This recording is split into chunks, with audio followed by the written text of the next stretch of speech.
presença de Deus derramar, mas só podes fluir o que estás a pedir quando tudo deixares no altar.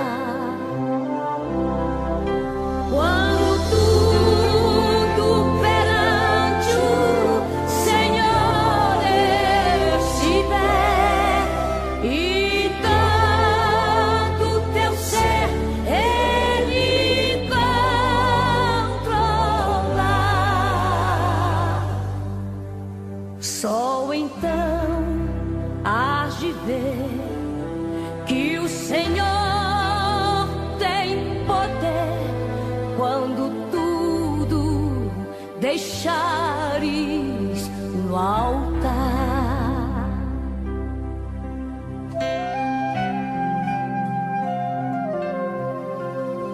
Maravilhas de amor te fará atendendo a oração que aceitar. Boa noite, na paz do Senhor Jesus. Aqui estamos para a nossa reflexão desta noite. Seja bem-vindo você que já está conosco. Deus abençoe você grandemente, amém? Vamos agora estar orando pelo nosso caderno de oração. Muitos pedidos ali que estão carentes da intervenção divina. E o nosso Deus está para nos ouvir, nos responder e nos abençoar. Amém? Oremos. Pai Celeste, entramos na Tua presença, ó Pai, em nome de Jesus, te pedindo, Pai, que as Tuas mãos poderosas estejam sobre todos os pedidos de oração que estão no nosso caderno de oração, Pai. Visita cada um, Tu sabes a necessidade de cada um deles. Que sejam as Tuas mãos poderosas socorrendo, abençoando, ajudando, Pai, e que cada um alcance do Senhor o favor da cura, o favor da solução, o favor da resposta, Pai. Também entregamos nas Tuas mãos a nossa nação brasileira. Tu sabes o quanto este povo precisa de Ti, Pai. Os nossos governantes, que eles tenham um governo quieto, sossegado e também honesto, Senhor. A Tua palavra diz que devemos orar por aqueles que estão investidos de autoridade, e nós queremos entregar todos nas Tuas mãos, Pai. Também pela Tua igreja, que tem a missão de ser o sal e a luz da terra. Abençoa, Senhor, dirige o Teu povo, usa o Teu povo, para que o Teu evangelho seja propagado e almas sejam alcançadas para o Teu reino e para a Tua glória, Pai. Assim eu oro, entregando todos nas Tuas mãos, em nome de Jesus, para a glória do Senhor Jesus. Amém e amém. Amados, seja bem-vindo, você que já está comigo, amém? E queremos também te convidar para cantarmos o 471 do nosso cantor cristão, amém? Abre o teu cantor cristão aí no 471 e vamos agora adorar o Senhor, amém? Com este louvor, e depois já estaremos fazendo a nossa meditação da noite, amém? Vamos então adorar o Senhor?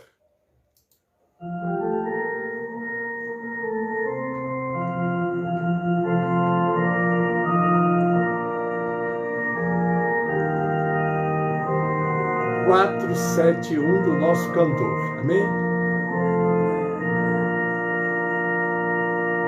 Sempre vencendo o valoroso Cristo Jesus, o Senhor, chefe bendito, glorioso, em tudo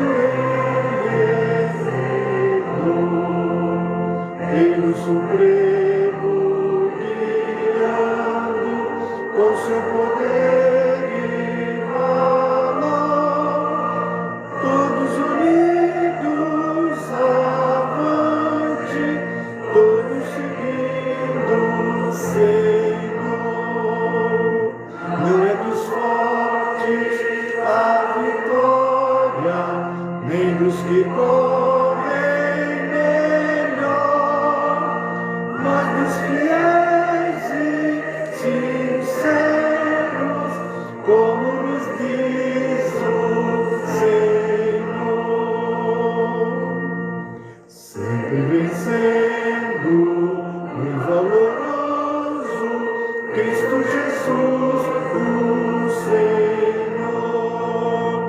as suas hostes inumeráveis, vindo com muito valor. Cristo que é monarca e tem a glória do Pai, sempre nos ama, nos guarda, sempre conosco Ele vai. É dos fortes a vitória, nem dos que correm melhor, mas dos fiéis e sinceros, como nos diz o Senhor. Aleluia para Jesus, glória a Deus, amém, amados, amém. Sempre vencendo, muito valoroso, Cristo Jesus, o Senhor. Reis e monarcas, príncipes fortes, buscam também seu favor.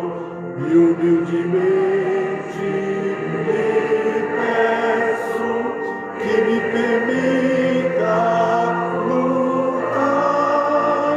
Sou seu nome invencível, em minha vida findar. Rei dos fortes a vitória, nem dos que correm melhor, mas dos fiéis e sinceros, como nos diz o Senhor. Amém, amados? Louvado seja o nome do Senhor. Amém, queridos? Então, estamos aqui para adorar o Pai, meditar na sua palavra, porque na palavra do nosso Deus nós temos o lenitivo para as nossas almas, nós temos a sua instrução para nós, amém? E nós vamos estar já entrando na nossa meditação, amém, queridos? Hoje eu quero meditar numa palavra que eu creio que alegrará muito o coração de vocês, amém? Esta mensagem me veio ao coração quando eu estava meditando na vida de Josué, né? Que foi um homem fiel, trabalhou com seu companheiro Moisés, né? Um servo que temia o Senhor, da tribo de Efraim. Este homem traz para nós experiências maravilhosas. E eu quero começar lendo quando, enfim, ele vai suceder, não é? Moisés no comando daquele povo que tinha saído do Egito. Não é fácil, era um povo difícil, mas o nosso Deus era o libertador. Amém? Quando aconteceu isso, o que me chamou a atenção, queridos, e eu quero me ater muito a esse texto, né? No texto que eu quero é esse daqui, ó. Está lá em Josué capítulo 1, versículo 16 e o versículo 17. Deus tinha chamado, Deus tinha escolhido Josué para substituir Moisés no comando do povo, não é? E ele agora recebe do Senhor a palavra. O Senhor diz, como eu fui com Moisés, eu vou ser com você. Só tome cuidado de fazer tudo como está escrito no livro da lei que eu dei ao meu servo Moisés. Não é? E ele vai falar ao povo. Quando ele fala o povo, ele instrui o povo, ele dá a instrução aqui. Então nós lemos no versículo 10 assim, então deu ordem Josué aos príncipes do povo, dizendo, passai pelo meio do arraial e ordenai ao povo, provede-vos de comida, porque dentro de 3 dias passareis este Jordão, para que entreis a possuir a terra que vos dá o Senhor vosso Deus para que a possuais. Então agora chegou a hora, era o momento deles atravessarem até tomar posse da terra prometida. E ele dá todas as instruções e o povo ouve atentamente. Depois que ele dá as instruções, ele vai ouvir o povo, está no verso 16. Então responderam a Josué dizendo: tudo que nos ordenaste faremos, e aonde quer que nos enviares, iremos. Agora é o 17. Como em tudo ouvimos a Moisés, assim te ouviremos a ti. Tão somente que o Senhor teu Deus seja contigo, como foi com Moisés. Coisa séria, né? Porque o que eles queriam saber, se Deus seria com ele, com Moisés, como tinha com Josué, como tinha sido com Moisés. E aí está, e aí nós vamos começar a nossa reflexão nesta noite, exatamente sobre esse tema, né? Então vamos lá, a mensagem: quando Deus engrandece o homem, ele é abençoado. Quando o homem se engrandece a si mesmo, ele é arruinado. Então está aqui. Sucedeu depois da morte de Moisés, servo do Senhor, que o Senhor falou a Josué, filho de Nun: meu servo Moisés está morto. Ele vai dizer agora, você assume e você vai agora levar este povo para tomar posse da terra prometida. É aquela promessa, essa promessa tinha sido feita a Abraão, lá nos tempos passados, lá atrás, não é? Abraão já não existia mais, não é? Os pais, aqueles que formavam as tribos, né, já não existiam mais, e agora só ficavam o histórico, as instruções e as experiências que eles tinham deixado, né? Vamos conhecer um pouquinho a vida de Josué, a história de Josué. Apesar da história de Josué ser contada com mais destaque no livro do Antigo Testamento, que leva o seu nome, Josué aparece na narrativa bíblica, que já no livro de Êxodo vai falar sobre ele, não é? Agora vamos saber o que significa o nome Josué. Vamos lá. Em primeiro lugar, é preciso ressaltar que o nome original de Josué, dado por sua família, era Oséias, não é? Que significa salvação. Está lá em Números 13:8 e Deuteronômio 32:44. Oséias é um nome que ocorre muitas vezes na tribo de Efraim. Outros textos vão falar. Moisés, quando chamou Oséias, então o que ele dá? Moisés adicionou o nome divino e chamou de Ioshua, que significa Jeová é a salvação. Está lá em Números 13:16. Esse nome normalmente é transliterado para o português como Josué ou Josuá. Está lá em Neemias 3:19 e 13:8. Ele possui a mesma forma grega do nome Jesus. Quando vem para o grego, aí já aparece o nome Jesus. Não é? Quando nós vemos que a missão que Deus daria, não é, a Oséias seria introduzir o povo na terra, Moisés troca o nome dele para Josué, que transliterado para a língua grega, então o nome é Jesus. E é Jesus quem vai introduzir o povo na nova Canaã. Amém? Vamos lá. Mas as tribos de Ruben, de Gade, a metade da tribo de Manassés, Josué, então vai dar todas aquelas instruções para eles adentrarem a terra, não é? E nós vamos ver que aqui, na palavra lá no capítulo 3, versículo 7, mas deixa eu ler um pouquinho antes. Aquela palavra onde eu parei: somente que o Senhor seu Deus seja com você, como foi com Moisés. Irmãos, o homem que está à frente do povo de Deus, ele foi escolhido por Deus, Deus vai honrá-lo, não é? Nós temos que tomar muito cuidado com aquilo que se chama política. O obreiro não deve ser político, não deve ficar procurando apoio nas pessoas para que o escolha, porque ele quer ele mesmo se exaltar. É muito bom nós esperarmos no Senhor, ter o coração aberto. Eu estou aqui para fazer a obra do Senhor, glorificar o nome do Senhor, e aonde o Senhor me mandar, eu irei. E nós vamos ver que Josué era aquele homem trabalhador, Ele estava ali submisso a Moisés, ele não fazia nada sem que Moisés o orientasse, mas agora Deus o escolhe, Deus o coloca, Deus recolhe Moisés, mas já deixando Josué como seu sucessor. Mas tem uma coisa, eu disse que quando nos engrandecemos a nós mesmos, nós vamos sofrer, mas quando Deus engrandece o homem, ele é abençoado. Não é? Então nós vamos ver o que vai acontecer nesse texto que eu passo a ler agora. No capítulo 3 de Josué, versículo 7, veja o que o Senhor fala para Josué. E o Senhor disse a Josué: hoje começarei a engrandecer-te perante os olhos de todo Israel, para que saibam que assim como eu fui com Moisés, assim eu serei contigo. Irmãos, não é fácil, não é? As pessoas olham, me lembro quando Salomão assumiu o governo no lugar do seu pai morreu, ele assume e o povo ficou olhando para ele, mas ele teve, não é? Ele fez um pedido a Deus que o Senhor lhe desse sabedoria. Ele precisava de sabedoria para governar aquele povo. Ele já tinha sido escolhido, né? Eu estou fazendo apenas uma comparação. Mas ele pede sabedoria e o povo ficou olhando para ele. O povo era obediente a Davi, o povo era submisso a Davi, o povo gostava do trabalho de Davi, mas agora ele chegou. E agora? Como é que é? Agora o povo ficou olhando. Vocês viram que quando ele julgou o caso daquelas duas mulheres que diziam ser mãe da mesma criança, então o povo ficou olhando para ver como é que ele ia resolver aquele problema.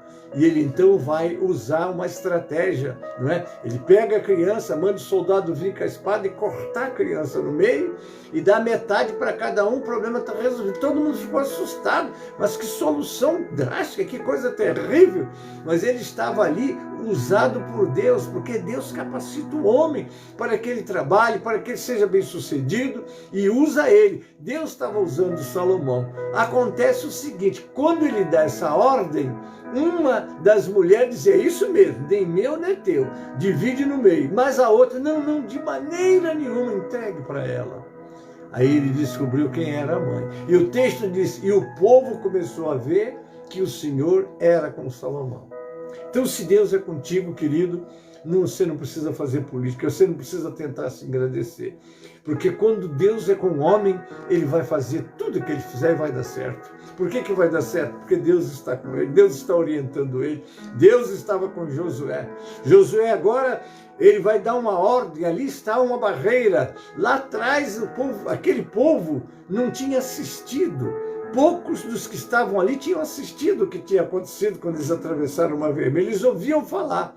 Mas olha, então aconteceu. Josué viu, Caleb viu, mas aquela multidão ali foi o que nasceram, que eles durante 40 anos ficaram, né, no deserto, porque é dessa maneira que Deus encontrou para poder estar exatamente corrigindo aquele povo que, quando espiou a terra, não foram fiéis nem obedientes. O próprio Deus disse: eles não vão entrar na terra.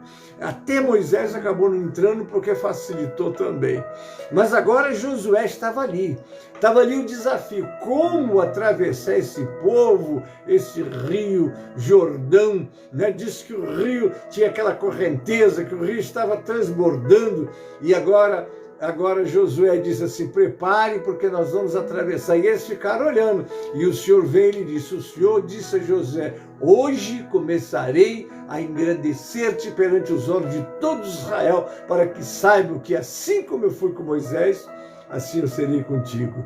E eles ficaram olhando. Vamos ver se de fato Deus está com este homem. E ele deu toda a orientação que tinha recebido do Senhor. Então, quando você anda dirigido pelo Senhor, espera no Senhor, busca do Senhor, você vai dirigir esse povo e esse povo vai ser abençoado, porque é o Senhor quem está dirigindo. Amém, queridos? Então ele deu a ordem e deu todas as orientações que tinha recebido do Senhor. E o povo ficou olhando. De repente, o que acontece? Como aconteceu com o Mar Vermelho, vai acontecer com o Jordão. Quando os sacerdotes que traziam a arca encosta, diz que os sacerdotes, quando encostou os pés, andou um pouco na água, a água represou e o rio fez como se fosse uma parede e eles puderam atravessar, não é, o rio Jordão e eles viram que o Senhor estava sendo com Josué, como tinha sido com Moisés. Então, muito cuidado, nunca se exalte, nunca faça política, deixa que Deus trabalhe na sua vida. Agora eu quero trazer a nossa reflexão desta noite também, aquele homem que engrandeceu-se a si mesmo, que eu quero fazer as duas comparações para fechar. Nós temos uma experiência do moço chamado Absalão, filho de Davi. Mas antes de eu entrar no mérito, vamos conhecer quem foi Absalão? Né? Quem foi Absalão? Né? Quando nós lemos 2 Samuel 15, né? Nós vamos ler do versículo 1 ao versículo 6, né? Eu quero já dar o tema de Absalão. Olha qual é o tema de Absalão. Né? E desta maneira fazia Absalão todo Israel que vinha ao rei para juízo. Assim furtava Absalão o coração dos homens de Israel. Às vezes a pessoa está querendo se engrandecer e faz com que ele mesmo se engrandeça diante do povo. Olha a diferença entre Absalão e Josué. Vamos fazer essa reflexão? Vamos lá, 2 Samuel 15, 1 a 6 diz: E aconteceu depois disso que Absalão fez aparelhar carros e cavalos e 50 homens que corressem adiante dele. Também Absalão se levantou pela manhã e parava uma banda do caminho da porta, e sucedia que todo homem que tinha alguma demanda para vir ao rei a juízo, chamava Absalão a si e lhe dizia: De que cidade és tu? E dizendo ele: De uma das tribos de Israel é teu servo. Então Absalão lhe dizia: Olha, os teus negócios são bons e retos, porém não tens quem te ouça da parte do rei. Ele está fazendo política. Vamos lá, continua, verso 4. Dizia mais Absalão: quem me dera ser juiz da terra, para que viesse a mim todo homem que tivesse demanda ou questão, para que lhe fizesse justiça. Sucedia também que quando alguém se chegava a ele para se inclinar diante dele, ele estendia sua mão, pegava dele e o beijava. E desta maneira fazia Absalão a todo Israel que vinha ao rei para juízo, e assim furtava Absalão o coração dos homens de Israel. São estratégias daquelas pessoas que querem se engrandecer, né? Absalão, quem era Absalão? Absalão era o terceiro filho de Davi com Maaca, filha de Talmai, rei de Jesus, que nascera em Hebrom, 2 Samuel 3, 2 e 3. Davi teve o seu primeiro filho de Aionã, Aminon, que era o seu primogênito, e o segundo com Abigail, Quileabe. Do hebraico, o nome Absalão significa pai de paz. Está lá em 2 Samuel 3, 3. Duas coisas distinguem seus longos cabelos e sua aparência física, que era sem defeito. Queridos, Absalão era o homem mais bonito daquela época. Deixa eu falar um pouquinho dele. Não havia, porém, em todo Israel um homem tão belo e tão aprazível como Absalão. Desde a planta do pé até a cabeça, não havia nele defeito algum. Absalão era o filho predileto de Davi. Tinha a vida de luxo, pois estavam sempre ao dispor dele um carro e 50 homens que corriam adiante dele. Tinha uma personalidade forte e capacidade para furtar o coração do povo. Está no texto que nós lemos. Biograficamente, há muitos detalhes sobre o homem Absalão, em especial quanto à beleza física, mas nenhum destaque para a sua vida espiritual. Triste, né, irmãos? Vamos lá, primeiro ponto a considerar: em que consistia a causa da revolta de Absalão? Obviamente que a história de Absalão foi uma história triste, não é?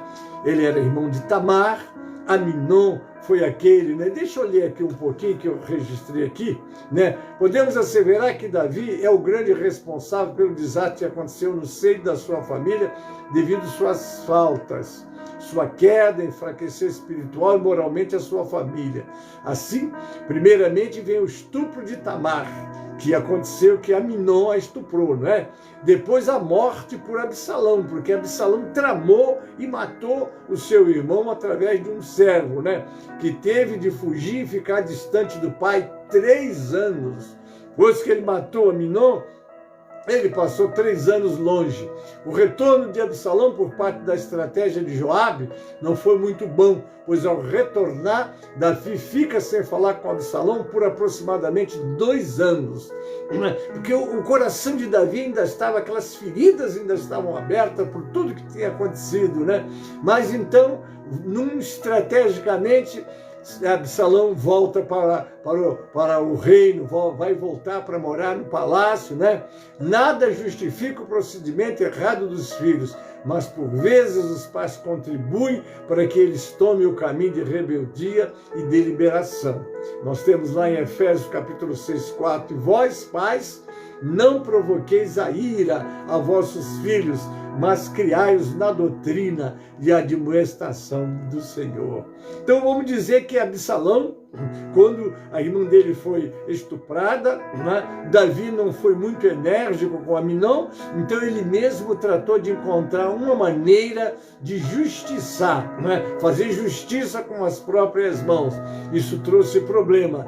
Ainda que Davi estava enfrentando todos esses acontecimentos na família dele por causa do pecado, né? O que se desenrola no capítulo ainda é resquício do pecado cometido por Davi, como falou Natã. Sua vida seria marcada por inúmeros problemas. Está lá em 2 Samuel, capítulo 12, versículo 10 e versículo 12.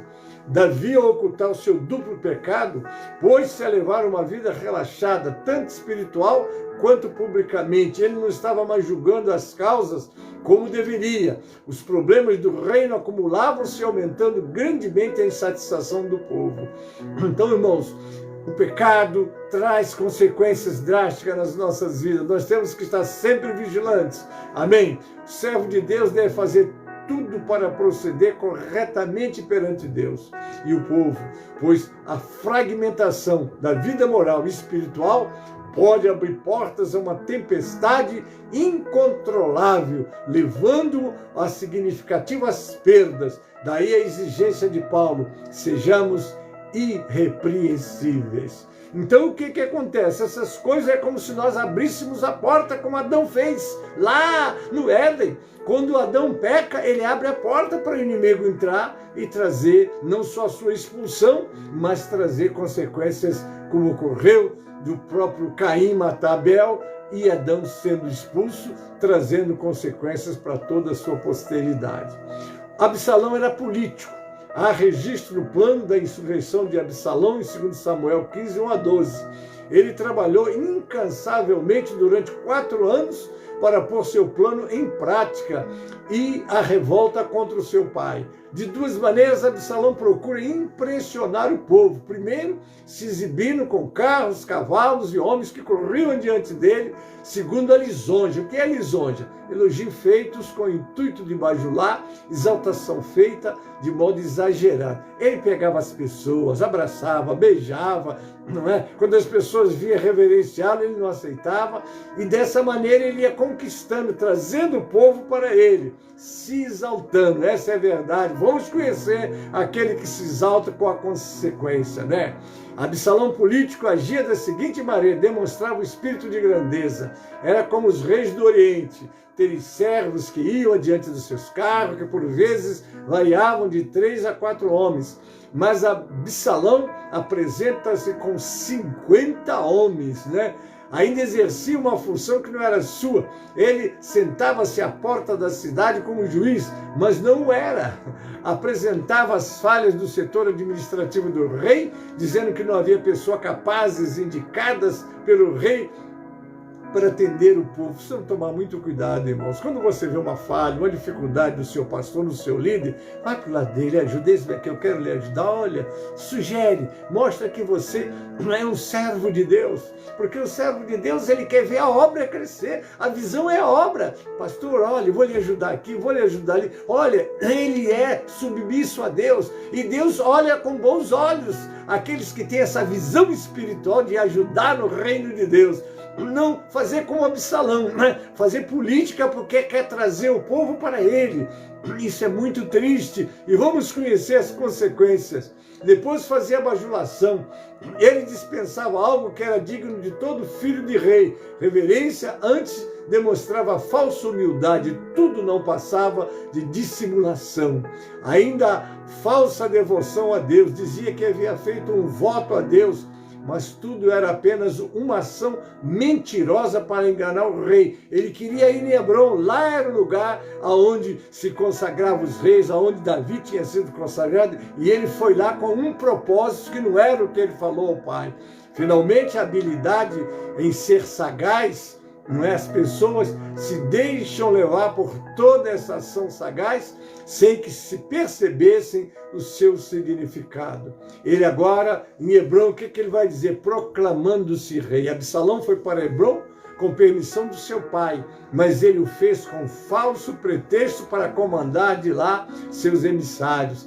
Ele preparou esses homens e ao seu sinal, ao som de trombeta, deveria ser proclamado a todo Israel: Absalão reina. Coisa terrível, né, irmãos? Quando o homem se exalta a si mesmo, se levanta. Deixa eu continuar. O meu coração chega a tremer de ver que são exemplos que nós não podemos seguir, mas temos a aprender. Como disse alguém, quem não aprende com os erros dos outros está fadado a repeti-los. Por que Hebrom? Esse jovem sabia que no seu histórico Hebrom estava ligada como a monarquia de Israel. Foi nela que seu pai foi coroado rei. Está lá em 2 Samuel 2:4 e 5:3. E que seu reinado durou ali 7 anos e meio. Absalão tinha consciência de que havia da parte de Judá um sentimento muito especial por esse lugar. Estrategicamente buscava apoio naquela região. Ele fez um convite especial para 200 pessoas escolhidas a dedo, que eram influência, mas não sabiam de nada. Eles eram de influência, mas eles não sabiam dos propósitos de Absalão. E levou também um dos conselheiros do rei, Aitofel. Desse modo, estava montado todo o projeto para a conspiração de Absalão. Coisa séria, né, irmãos? Toda essa armação, essas coisas, nós temos que ser santo em tudo. Vamos trabalhar pela glória de Deus, como está lá no capítulo 10 de 1 Coríntios. Quer comais, quer bebais, faça tudo para a glória de Deus. Jamais vamos fazer como Absalão. Vamos lá. A lealdade dos servos de Davi. Ao tomar conhecimento da ação do seu filho Absalão, Davi prepara para fugir. Sem dúvida, isso era consequência da espada que viria sobre a sua casa, como fora profetizado por Natã. Ao sair Davi de Jerusalém com seus amigos, a primeira parada que fez foi em frente ao Monte das Oliveiras, que tem ligação com a Via Dolorosa, está lá em Lucas 22:39. Junto com Davi vai muita gente, mas o texto faz um destaque à lealdade de um estrangeiro de Gate, cujo nome era Itai. Davi insistentemente solicita que ele volte para ter com o rei Absalão, o que não faz, mas se coloca à sua inteira disposição com toda a fidelidade, afirmando que ficaria ao seu lado, quer fosse para a vida, quer para a morte. Está lá em 2 Samuel 15:21. Isso tocou profundamente o coração de Davi, pois tal posicionamento deveria partir, isto sim, do seu filho. Que pena. Às vezes, não é, o coração do pai que amava o seu filho. Agora, então, que era Absalão, poderia, como de fato, ser na sucessão, né? Não obstante ter um outro na frente, mas possivelmente Absalão seria o seu sucessor. Vamos lá agora conhecer a trágica morte de Absalão. Vamos lá. Coração de pai. Davi teve de montar seu exército para lutar contra o próprio filho, dividindo em 3 companhias, uma sob a liderança de Joabe, outra de Abisai e a última por Itai. Ele se propõe ir para o combate, mas o povo não permite. 2 coisas importantes devem ser entendidas aqui. A primeira é o valor que o povo via em Davi, sendo ele um grande guerreiro, uma pessoa capaz, ainda que estivesse pagando um alto preço, as pessoas sabiam o seu valor. Está lá em 2 Samuel 18:3, 1 Samuel 18:7, 29:5. Porque por causa disso, ele era o alvo principal. A segunda é que o povo queria evitar que o próprio pai tivesse que confrontar o filho. Todos viam a dor que Davi sentia ao formar aquele exército para lutar contra o seu filho. Por isso pediu que se tratasse o jovem com brandura. Ele ainda chega a dar instruções com respeito a Absalão. Agora ele vai pagar o preço. Olha, irmãos, nunca se exalte. Deixa aquele que se humilhar, seja aquele que se humilhar será exaltado, mas aquele que se exaltar será humilhado. A batalha de Absalão pelo trono, ou seja, sua rebeldia em troca do poder, custar-lhe a vida. Os homens de Davi entraram em combate. A vitória facilitou porque Davi, pelo fato de a floresta na qual os homens de Absalão embrenharam-se, era traiçoeira. Em alguns relatos bíblicos, forças naturais contribuíram para que o povo do Senhor fosse vitorioso, como lama, insetos, doenças, o que prova que Deus age como Ele quer. 20 mil homens de Absalão foram abatidos. Está lá em 2 Samuel 18, verso 7 e verso 8. Vendo que estava perdendo a batalha, que faz o homem, que faz Absalão, fugiu sobre um mulo, mas acabou preso nos ramos de um grande carvalho, suspenso pelos cabelos entre o céu e a terra. Joabe tomou conhecimento da situação de Absalão, irando-se porque os homens que ele trouxe a notícia não o mataram. O mensageiro lhe disse que não podia ter feito isso, ainda que fosse para ganhar 1000 moedas de prata, pois tinha ouvido o pedido do rei. Joabe então foi até Absalão e transpassou com um dardo. Depois disso o combate termina. O fim de Absalão foi trágico, porque ele agira como usurpador, rebelde. Pela lei deveria morrer, está lá em Deuteronômio 21, 18, 21, 23, 2 Samuel 17, 12 e 4. Toda rebeldia tem o seu preço, por isso é melhor sempre evitá-la. Queridos, olhando para Josué, aquele homem submisso, aquele homem escolhido, o próprio Deus disse: hoje eu vou começar a te engrandecer. Quem é que engrandece o homem? É o Senhor, querido. Não busque posição, não lute por posição, não se rebele contra ninguém porque você quer o lugar desse alguém. Ninguém tem lugar, é Deus que tem. Ele usa quem Ele quer. E quando Ele usa um homem, Ele capacita para fazer o trabalho. O homem é bem sucedido, é Deus quem capacita. Por isso que é muito bom que em humildade sirvamos o Senhor. E eu concluo com essa frase. Com este episódio, aprendemos que a rebelião aborrece a Deus.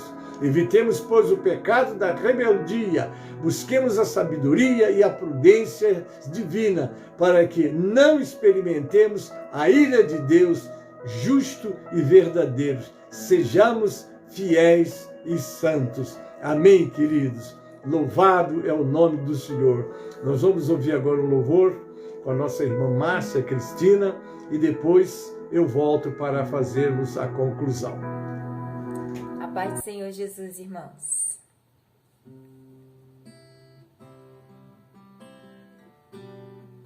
Aleluia, Jesus.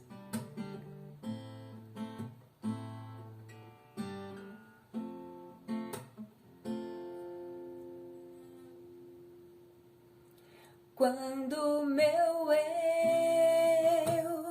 e o meu orgulho descer comigo e se misturar com as águas do rio, então subirei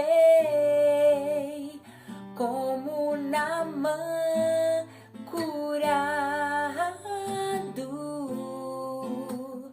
Eu abro mão de tudo que sou, só para servir-te ao meu Senhor.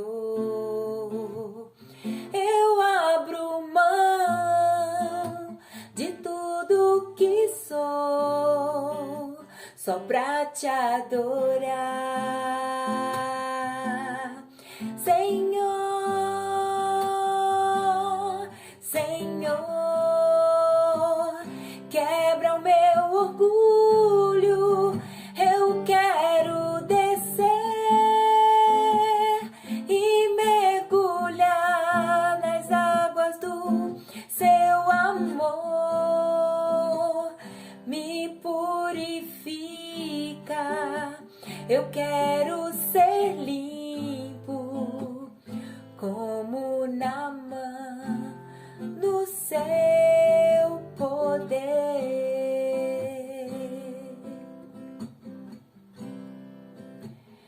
Quando o meu eu e o meu orgulho descer comigo e se misturar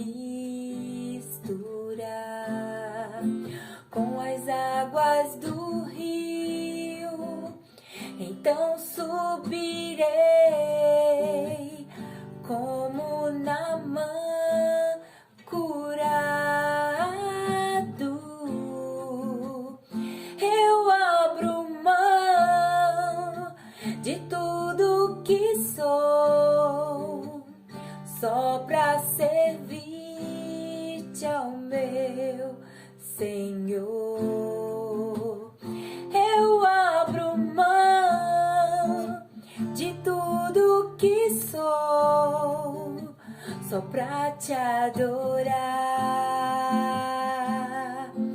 Senhor, Senhor, quebra o meu orgulho, eu quero descer e mergulhar nas águas do seu amor. Me purifica, eu quero ser limpo como Naamã no teu poder. Senhor, quebra o meu orgulho, eu quero descer e mergulhar nas águas do teu amor. Me purifica, eu quero ser limpo como Naamã no teu poder. Me purifica, eu quero ser limpo como Naamã no teu poder. Aleluia, agradeço a oportunidade em nome de Jesus. Amém. Louvado seja o nome do Senhor. Amém? Então, queridos, estamos já encerrando o nosso trabalho. Deus te abençoe e te guarde, te livre do mal, acerto. E hoje ainda nós teremos de 15 para meia-noite, a meia-noite e 30, uma audiência com você e Deus, com o nosso pastor Elci Santana. Amém? Vamos orar. Pai Celeste, obrigado por esta noite. Entrego em tuas mãos os teus filhos que estão conosco. Abençoe grandemente aqueles que estarão ouvindo como uma mensagem matutina, também abençoa. Segura as nossas mãos, firma os nossos passos e ajuda-nos, Pai, a fazer a tua obra e a glorificar o teu nome, Pai. Muito obrigado. Dá que sejamos prudentes, todos nós que ouvimos essa reflexão sobre aquele que se exalta e sobre aquele que o Senhor exalta. Fiquemos nos pés do Senhor, esperando no Senhor, que a seu tempo Ele vai te exaltar como Ele quer e acha, e é para que o nome dele seja glorificado e o povo dele abençoado. Pai, assim eu oro agradecido, em nome de Jesus, para a glória do Senhor Jesus. Amém e amém. A graça do Senhor Jesus e o amor de Deus, o nosso Pai, a comunhão e as consolações do Espírito Santo seja convosco, amados, e com todo o povo de Deus que está na terra. Amém e amém.